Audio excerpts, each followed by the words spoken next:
इसको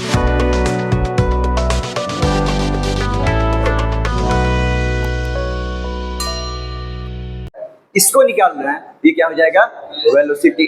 आसान है कि नहीं है। डिस्टेंस चूंकि स्केलर क्वांटिटी था, तो स्पीड भी है स्केलर क्वांटिटी।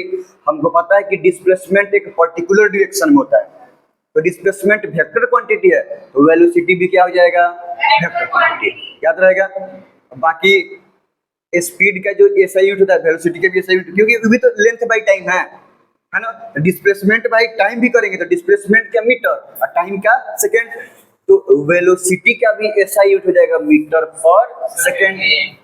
कोई दिक्कत नहीं है ना। हाँ, यूज करने के लिए आदमी सेंटीमीटर पर सेकंड या किलोमीटर पर आवर भी यूज करता है, लेकिन एसआई यूनिट मीटर पर सेकंड नहीं होगा। इतना लिख लिया जाए।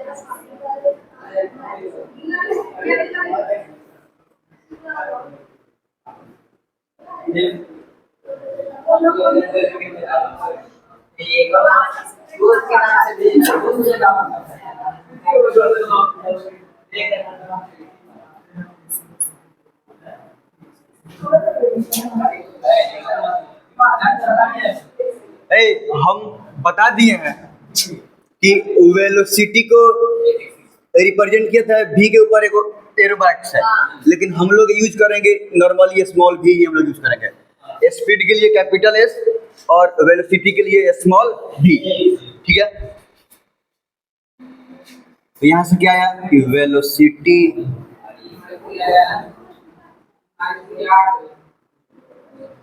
डिस्प्लेसमेंट बाय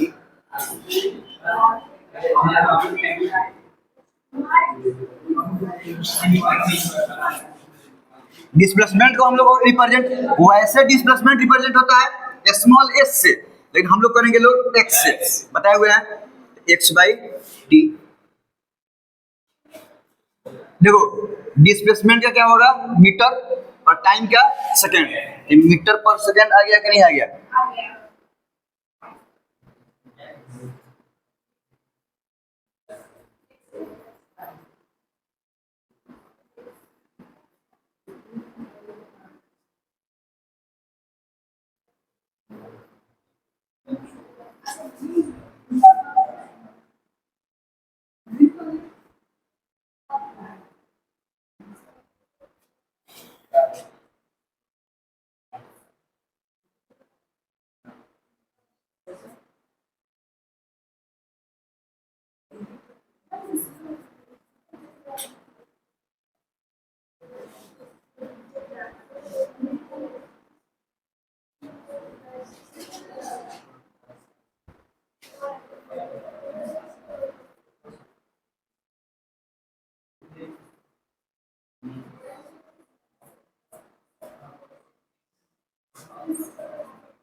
यहाँ पे क्या है, displacement covered by an object in unit interval of time called velocity.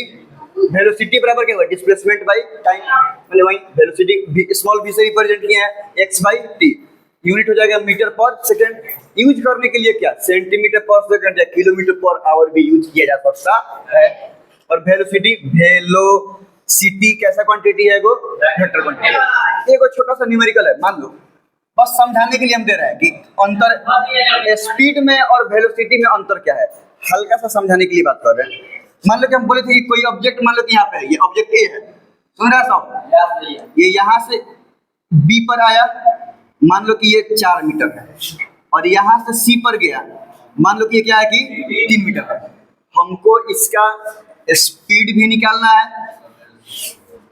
और इसका वेलोसिटी भी निकालना है। समझ में कोई आ रहा है कि नहीं आ रहा है। वेलोसिटी भी निकालना है। मान लेते हैं कि ऑब्जेक्ट को यहां से लेकर और यहां तक आने में टाइम लगता है 10 सेकंड।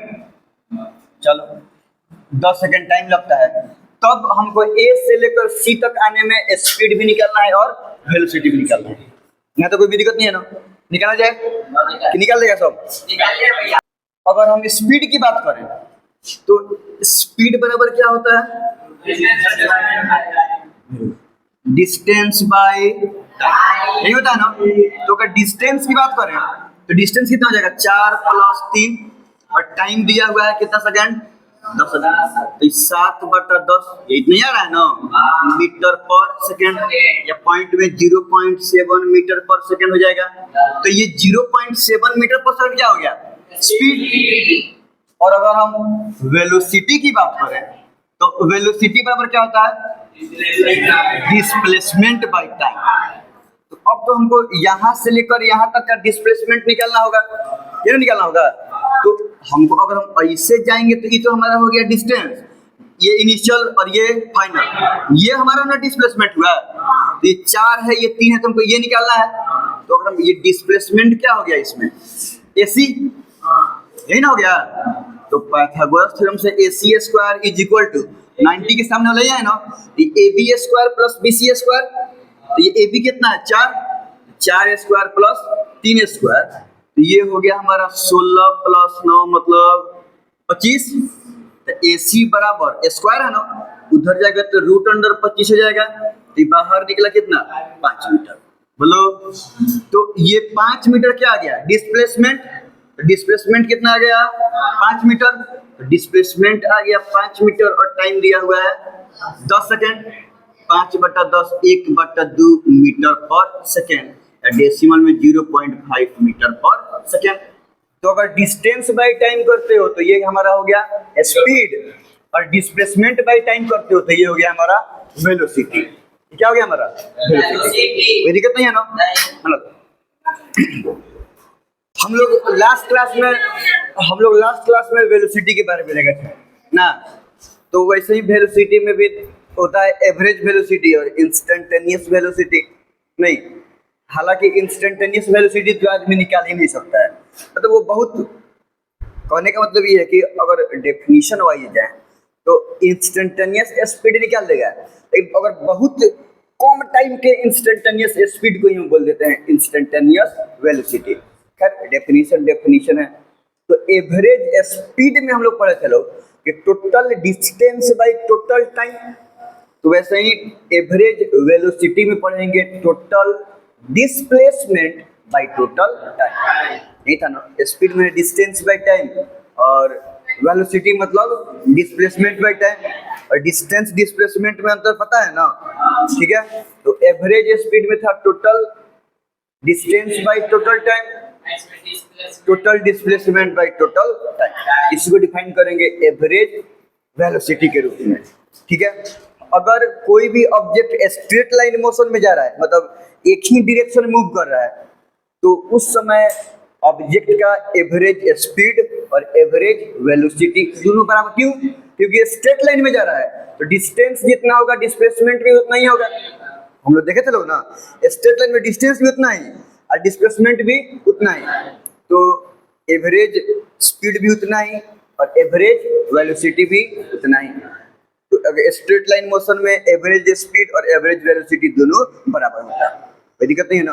और किसी इंस्टेंट पे किसी ऑब्जेक्ट के स्पीड को बोलते थे इंस्टेंटेनियस स्पीड, वैसे ही किसी इंस्टेंट पे किसी भी ऑब्जेक्ट के वेलोसिटी को बोलेंगे एवरेज वेलोसिटी, ठीक है। इतना बात लिख लीजिए।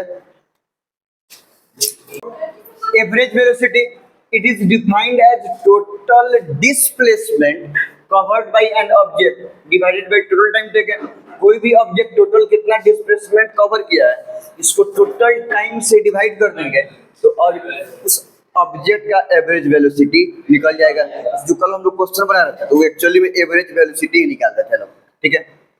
जब कोई ऑब्जेक्ट स्ट्रेट लाइन में मूव करे, बोले ना, when an object moves in straight line, straight line माने सेम डायरेक्शन में मूव करे, अपने डायरेक्शन को चेंज ना करे।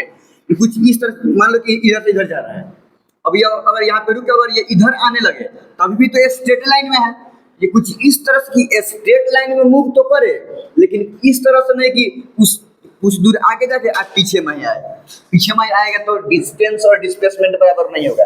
क्योंकि मान लो कि यहाँ से यहाँ तक गया तो डिस्टेंस डिस्प्लेसमेंट बराबर, लेकिन जब उल्टा मूव कर लगेगा, जैसे जैसे इधर आएगा वैसे वैसे डिस्टेंस तो हमेशा बढ़ेगा, लेकिन इसके करीब आ रहा है ना इनिशियल पोजीशन के, तो डिस्प्लेसमेंट क्या होगा कि कम होगा। तो कुछ इस तरह से कि स्ट्रेट मूव करे, कुछ इस तरीके से कि पीछे लौट के नहीं है, विदाउट रिवर्सिंग द डायरेक्शन को रिवर्स ना करे, एकदम सीधे मूव करते हुए जाए, तब जाके डिस्टेंस और डिस्प्लेसमेंट बराबर होता है। और जब डिस्टेंस डिस्प्लेसमेंट बराबर होगा तो एवरेज स्पीड और एवरेज वेलोसिटी भी क्या होगा कि बराबर होगा। यहाँ तो कोई दिक्कत नहीं है ना। चल एक दो क्वेश्चन में समझ में जाएगा। और इंस्टेंटेनियस वेलोसिटी अगर बात करें तो वही किसी भी टाइम के इंस्टेंट पे ऑब्जेक्ट का जो वेलोसिटी होता है उसको बोलते हैं इंस्टेंटेनियस वेलोसिटी। ठीक है, इंस्टेंटेनियस वेलोसिटी मतलब तुरंत, मतलब इसी जिस टाइम की बात करें उसी टाइम पे कितना वेलोसिटी है उसी को बोलेंगे इंस्टेंटेनियस वेलोसिटी। एकदम बहुत कम टाइम के इंटरवल पे, मतलब बहुत कम टाइम के इंटरवल पे इंस्टेंट है किसी भी ऑब्जेक्ट के इंस्टेंटेनियस स्पीड ही उसका इंस्टेंटेनियस वेलोसिटी होता है। समझ आ रहा ना? अब बताते हैं क्यों।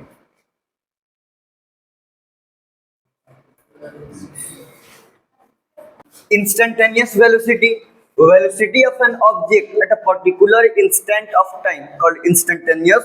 किसी खास इंस्टेंट पे ऑब्जेक्ट का जितना वेलोसिटी होता है उसी को बोलते हैं इंस्टेंटेनियस वेलोसिटी। ये क्या लिखे हैं कि बहुत बहुत कम इंटरवल ऑफ टाइम पर किसी भी ऑब्जेक्ट का इंस्टेंटेनियस स्पीड ही उसका इंस्टेंटेनियस वेलोसिटी होता है। हालांकि ये एग्जैक्ट डेफिनेशन नहीं है, मतलब अप्रॉक्स उतना के बराबर होगा। क्यों? देखो ध्यान से, मान लो कि कोई ऑब्जेक्ट अगर ऐसे मूव करेगा तो यहाँ से अगर हम ये इनिशियल पोजीशन हो गया और ये हमारा हो गया फाइनल पोजीशन, मतलब कि ए हो गया और ये हो गया बी, तो अगर हम ऐसे पाथ को मेजर करते हैं तो ये वाला हमारा क्या होगा डिस्टेंस, और ऐसे मेजर करते हैं तो ये वाला क्या होगा, यहाँ तो कोई दिक्कत नहीं होगा। तो हम मतलब यहाँ से यहाँ जाने में जितना टाइम लगा हो उतना टाइम पे होगा। ठीक है, तो अगर यहाँ पे मेजर करेगा ना तो ये वाला आएगा ज्यादा और ये वाला आएगा कम। ये समझ में आ रहा है? अब यहाँ से मान लो कि इतना दूर को मेजर करें तो ये वाला पोर्शन हो जाएगा डिस्टेंस और ये वाला पोर्शन क्या हो जाएगा डिस्प्लेसमेंट। तो ये वाला था डिस्टेंस से डिस्प्लेसमेंट, तो इससे ये बड़ा आता था, यहाँ पर भी इससे ये बड़ा ही आएगा, लेकिन अब इससे जितना अमाउंट में ये ज्यादा बढ़ाता था इससे ये बड़ा तो आएगा लेकिन कम बड़ा आएगा, है ना। और नजदीक रह गया। अगर मान लो कि हम यहाँ की बात करें तो ये वाला पोर्शन हो जाएगा डिस्टेंस, बोलो ये वाला पोर्शन हो जाएगा, समझ में आ रहा है? यहाँ पर क्या होगा, ये और ये में ये बड़ा होगा और ये क्या होगा कि छोटा होगा। तो अब क्या हो रहा है, अब पहले जितना टाइम था उसका और ये टाइम उसके और ज्यादा कम कर दिया, तो यहाँ पे ये इससे बड़ा तो होगा लेकिन इससे बहुत कम बड़ा होगा, मतलब इतना बड़ा होगा कि आदमी उसको इग्नोर कर सकता है। और अगर हम यहाँ पे आ जाओ तो ये होगा डिस्टेंस और ये होगा डिस्प्लेसमेंट। अब लग रहा है कि नहीं कि यहाँ पे डिस्टेंस और डिस्प्लेसमेंट है, ये तो सबको लग रहा है कि डिस्टेंस बड़ा होगा डिस्प्लेसमेंट कम होगा, लेकिन यहाँ पे अगर नापा भी जाए, अगर एक्चुअल में मेजर किया जाए तो डिस्टेंस और डिस्प्लेसमेंट लगभग क्या होगा कि बराबर। और अगर हम इतना दूर की बात करें तो डिस्टेंस डिस्प्लेसमेंट ऑलमोस्ट बराबर, अगर इतना दूर की बात करें तो, और अगर इतना दूर की बात करें तो एग्जैक्टली तो बराबर नहीं होगा, एकदम 0.00001 समथिंग डेसीमीटर चाहे बड़का हो लेकिन बड़का होगा, डिस्टेंस बड़का होगा और डिस्प्लेसमेंट क्या होगा कि छोटा होगा। लेकिन तो जैसे जैसे टाइम घट रहा है वैसे वैसे डिस्टेंस और डिस्प्लेसमेंट के बीच का फासला कम हो रहा है। हो रहा है कि नहीं हो रहा है? जितने जितने कम टाइम पे आ रहे हैं उतना ही उतना डिस्प्लेसमेंट डिस्टेंस के बराबर होता जा रहा है। हो रहा है कि नहीं हो रहा है? यही बोल रहे हैं कि अगर एकदम बहुत कम टाइम की बात करेंगे, वेरी स्मॉल टाइम इंटरवल की बात करेंगे, समझ में आ रहा है ना, एकदम बहुत कम टाइम इंटरवल में, और माने कि अगर ऐसे भी चलता है तो बहुत कम यहाँ से यहाँ पे जाएगा, बहुत कम टाइम इंटरवल में यहाँ से यहाँ पे जाएगा, तो ये हो गया डिस्टेंस, और हम नापेंगे तो ये हो गया डिस्प्लेसमेंट। लगभग दोनों बराबर होगा कि नहीं होगा, बोलो? दोनों क्या होगा कि अप्रॉक्स बराबर ही होगा, दोनों के बीच में नेग्लिजिबल डिफरेंस रहेगा। इसलिए ना बहुत कम टाइम के इंटरवल पे डिस्टेंस और डिस्प्लेसमेंट क्या होगा बराबर। फील हुआ कि नहीं हुआ कि बहुत, अगर हम इतना तो किए हैं और एकदम इतना कर दें तो इतना पे डिस्टेंस और डिस्प्लेसमेंट में इतना डिफरेंस होगा कि आदमी हर पाछे बोल रहे दोनों बराबर है, आदमी हर पाछे बोल रहे कि दोनों क्या है कि बराबर है। समझ में आ रहा है कि नहीं आ रहा है? तो बहुत कम टाइम के इंटरवल में डिस्टेंस और डिस्प्लेसमेंट क्या होगा कि बराबर होगा। एग्जैक्टली बराबर नहीं होगा, लेकिन तुम भी फील कर रहा है सब कि क्या होगा कि बराबर होगा। समझ में आ रहा है कि नहीं आ रहा है? तो जब डिस्टेंस और डिस्प्लेसमेंट बराबर होगा तो बाई टाइम और यूनिट टाइम कर दिया जाए। समझ में आ रहा है ना? तो वहाँ पे इंस्टेंटेनियस वेलोसिटी और इंस्टेंटेनियस स्पीड भी क्या होगा कि सेम ही होगा। हालांकि ये एग्जैक्ट नहीं है, लेकिन बहुत कम टाइम के इंटरवल के लिए इंस्टेंटेनियस स्पीड और इंस्टेंटेनियस वेलोसिटी बराबर होगा और डिस्टेंस और डिस्प्लेसमेंट भी बराबर होगा। बहुत ही इंपॉर्टेंट इंफॉर्मेशन दे रहे हैं कि कब डिस्टेंस और डिस्प्लेसमेंट, सब किसी को पता नहीं रहता है कब डिस्टेंस और डिस्प्लेसमेंट बराबर होगा। एक तो बात जो सब कोई जानता है कि अगर कोई भी ऑब्जेक्ट स्ट्रेट लाइन मोशन में जाए, हम मानते हैं कि यहाँ से लेकर यहाँ तक गया, तो कहीं भी डायरेक्शन को चेंज नहीं किया। अगर डायरेक्शन चेंज करता है तो इसको मेजर कर लेते तो डिस्टेंस, और ये हो जाता हमारा डिस्प्लेसमेंट। दोनों अलग अलग आता, एगो बड़ एगो छोटा था। लेकिन अगर ऐसे एकदम ए बी सी एकदम ऐसे गया है, तो यहाँ से अगर हम यहाँ तक की बात करेंगे, डिस्टेंस भी इतना ही बढ़ेगा और डिस्प्लेसमेंट भी। हाँ, अगर ऑब्जेक्ट स्ट्रेट लाइन में जा रहा है विदाउट रिवर्सिंग द डायरेक्शन, तो डिस्टेंस और डिस्प्लेसमेंट दोनों क्या होगा कि बराबर होगा, सेम होगा। लेकिन अगर डायरेक्शन बदल दिया तो, समझ में आ रहा कि ना? अगर कोई क्वेश्चन पूछे, तुम अपने से सोचो, इसलिए बोलते हैं बैठ के चिंतन कर, 5 मिनट समय मिलेगा तो बैठ के तुमसे पता नहीं लगेगा सब। सोचो कि आखिर क्या कोई ऐसा केस है कि ऑब्जेक्ट डिस्टेंस चेंज करे तो अब वो डिस्टेंस और डिस्प्लेसमेंट क्या होगी, बराबर हो। कंटिन्यूअसली डायरेक्शन को चेंज करे तभी भी तो हो सकता है, कब? बहुत बहुत कम टाइम के इंटरवल के लिए। यहाँ पे देखा कि नहीं देखा?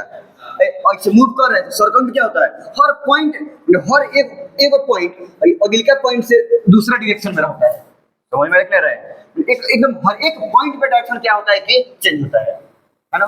तो इससे अगर हम सर्कुलर मोशन की बात करें, एकदम कम इंटरवल ऑफ टाइम के लिए, डिस्टेंस और डिस्प्लेसमेंट अप्रॉक्स इक्वल है कि नहीं है? तो अगर कोई ऑब्जेक्ट डायरेक्शन चेंज भी करता है तो वो मोशन के बहुत बहुत कम टाइम इंटरवल के लिए डिस्टेंस और डिस्प्लेसमेंट क्या होगा कि बराबर होगा। डायरेक्शन चेंज करता है तभी भी। तो ये जनरल केस हो गया ना, ये तो स्पेशल केस हो गया कि डायरेक्शन चेंज नहीं करना है। अब बहुत कम इंटरवल ऑफ टाइम की बात करें तो जनरल केस डायरेक्शन चेंज करे तभी भी कम टाइम इंटरवल के लिए डिस्टेंस डिस्प्लेसमेंट बराबर। डायरेक्शन चेंज अगर करता भी है तभी भी डिस्टेंस और डिस्प्लेसमेंट बराबर। समझ में आ रहा है? यहाँ पे कोई स्पेशल बात नहीं है, जनरल बात है। बहुत बहुत कम टाइम इंटरवल के लिए डायरेक्शन चेंज करे तो, चाहे ना करे तो, डिस्टेंस और डिस्प्लेसमेंट बराबर होगा। तो उतना ही देर में कोई भी इंस्टेंट पे चेक करेंगे तो स्पीड और वेलोसिटी बराबर होगा कि नहीं होगा? इसलिए इंस्टेंटेनियस स्पीड और इंस्टेंटेनियस वेलोसिटी क्या होगा कि बराबर होगा। कोई दिक्कत नहीं है ना? चलो ये बात लिख लिया सब, अब एक दो क्वेश्चन कर लिया जाए। बात समझो पे, यूनिफॉर्म वेलोसिटी और नॉन यूनिफॉर्म वेलोसिटी तो हो गया था। When an object cover equal displacement in equal interval of time, then the object will be said to move with uniform velocity. And non-uniform when an object covers unequal displacement, equal interval of time में unequal displacement cover करता है, equal displacement cover नहीं करता है, तो हम बोलेंगे कि वो ऑब्जेक्ट नॉन यूनिफॉर्म वेलोसिटी से मूव कर रहा है। देखो ये सब समझो, कोई भी ऑब्जेक्ट का वेलोसिटी यूनिफॉर्म तब होगा अगर जब वो मूव कर रहा है तो वो अपना मैग्नीट्यूड भी चेंज ना करे। मतलब अगर 25 किलोमीटर पर आवर से आ रहा है तो 25 किलोमीटर पर आवर से जाए। सो रहा सब, हाँ, मतलब जो स्पीड का मैग्नीट्यूड है वही ना 25 किलोमीटर पर आवर, उसको चेंज नहीं करे, डायरेक्शन भी चेंज ना करे। क्योंकि डायरेक्शन चेंज करे तो ऐसे बन जाएगा। वेलोसिटी बदल जाता है, इधर से वेलोसिटी में मैग्नीट्यूड भी होता है और डायरेक्शन भी होता है। पता नहीं होता है वेलोसिटी में क्या है? वेलोसिटी वेक्टर है कि स्केलर है? वेक्टर है। और जब वेक्टर होगा तो मैग्नीट्यूड भी होगा, डायरेक्शन। तो अगर ध्यान से दो कि अगर इधर जा रहा है तो वेलोसिटी की डायरेक्शन इधर है, तो इधर वेलोसिटी इधर होगा। अगर डायरेक्शन चेंज करके एने जाने लगा तो अब ये दूसरा वेलोसिटी ना हो जाएगा, ये वाला वेलोसिटी थोड़ा रहेगा क्योंकि डायरेक्शन बदल गया तो वेलोसिटी भी बदल गया। ये बात समझ में आ रहा है? डायरेक्शन हो सकता है कि एन 25 किलोमीटर पर आवर से एन भी 25 किलोमीटर पर आवर से जाए, लेकिन डायरेक्शन क्या होगा कि अगर डायरेक्शन वही रहेगा तब तो हम वो वेलोसिटी बोलेंगे, डायरेक्शन चेंज तो वेलोसिटी चेंज। समझ में आ रहा है? तो इसीलिए किसी भी ऑब्जेक्ट का वेलोसिटी यूनिफॉर्म तब होगा जब मैग्नीट्यूड भी सेम रहे और डायरेक्शन भी सेम रहे। मतलब तो जब मैग्नीट्यूड डायरेक्शन सेम रहेगा मतलब कौन लाइन मतलब कैसे मूव करे, स्ट्रेट लाइन पे मूव, एक डायमेंशन में मूव करे, अपने डायरेक्शन को चेंज नहीं करे, तब बोलेंगे कि अब किसी भी ऑब्जेक्ट यूनिफॉर्म वेलोसिटी से मूव कर रहा है। Means when it moves with same speed, मतलब वेलोसिटी करने की कोशिश कर रहे हैं, मैग्नीट्यूड ऑफ वेलोसिटी करने की कोशिश कर रहे हैं in a straight line without reversing direction. अगर मोड़ दिया तो वो तो वेलोसिटी बदल गया, एने वाला वेलोसिटी एने था, अब एने वाला वेलोसिटी हो गया, तो वेलोसिटी बदल गया कि नहीं बदल गया? तो कोई भी ऑब्जेक्ट का वेलोसिटी यूनिफॉर्म कब रहेगा? जब मैग्नीट्यूड और डायरेक्शन दोनों सेम रहेगा। समझ में आ रहा है कि नहीं आ रहा है? तब बोलेंगे कि ऑब्जेक्ट मतलब स्ट्रेट लाइन में मूव करे सेम स्पीड से, सेम मैग्नीट्यूड से, तब बोलेंगे कि स्ट्रेट लाइन का मतलब क्या हुआ? डायरेक्शन बदले ना, तो बोलेंगे कि ऑब्जेक्ट यूनिफॉर्म वेलोसिटी से मूव कर रहा है। और घर पे बढ़िया से पढ़ के इस पे चिंतन करना, सब थिंकिंग करना सब। और कोई भी ऑब्जेक्ट को बोलेंगे कि वो ऑब्जेक्ट नॉन यूनिफॉर्म वेलोसिटी से चल रहा है। कब? जब या तो मैग्नीट्यूड बदल दे, माने कि 25 किलोमीटर से जा रहा है, गाड़ी स्लो हो गया, 15 से जाने लगा, तो वेलोसिटी बदल गई, मैग्नीट्यूड बदल गया तो वेलोसिटी भी बदल गया। या 25 किलोमीटर से जा रहा है और डायरेक्शन बदल दिया, तो डायरेक्शन बदल गया तो वेलोसिटी भी, या दोनों बदल दे, अगर 25 से जा रहा है 10 से जाने लगे तो डायरेक्शन भी बदला और मैग्नीट्यूड भी बदला। तो कोई भी ऑब्जेक्ट नॉन यूनिफॉर्म वेलोसिटी से जाएगा, जब वेलोसिटी बदले तभी भी हो जाएगा, खाली डायरेक्शन बदले तभी भी नॉन यूनिफॉर्म हो जाएगा, या दोनों बदल दे तभी भी बोलेंगे कि ऑब्जेक्ट नॉन यूनिफॉर्म वेलोसिटी से मूव कर रहा है। फील हुआ कि नहीं हुआ? घर पे जाके इस पढ़ के सोचता सब बात, एक वाला दूसरे क्या होता है, लेकिन जब तक अपना मन से उसमें समझ नहीं जाएगा तब तक फिजिक्स फील नहीं होगा।